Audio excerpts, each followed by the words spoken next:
Hi, Susie. I want to tell you a little thing that happened to me a while back, and it's kind of interesting. A few months ago, I was running on a tile floor in my socks, and of course I slipped and came down on the tile floor with my right hand pretty much holding most of my weight as I went down, as I actually contacted the floor.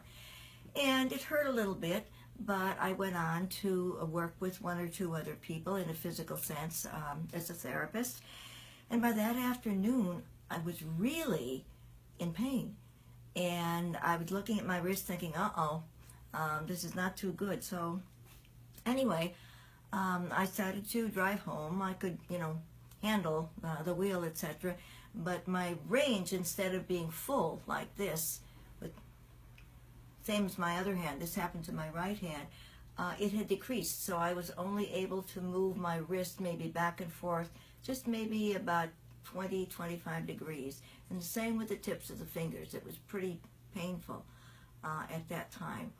I had taken a Tylenol, which helped a little bit, but it still was bothering me. So when I got home, I happened to have access to a Bemer at the time, and it was suggested that I get on the Bemer and actually use this, which is a localized way of introducing the Bemer signal into my hand.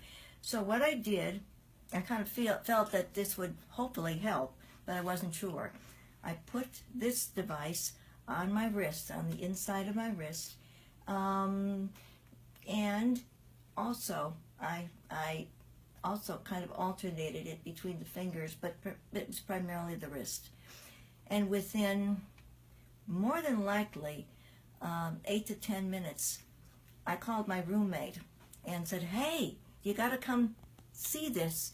And I was able at that time to squeeze my hand completely, not hard, but close it and open it up completely, which, being a PT, I never would have done had I not actually introduced something into that wrist that made it possible. I didn't break anything, but I certainly pulled ligaments and some tendons. And after I left the Bemer, this is what it looks like. There's no pain with it. It just introduces an electromagnetic frequency signal, very specific signal into the body, which does the healing. I went out and did the dishes right after that, and I really had no problems, which other people were very happy about. I had no problems, no further problems. End of story.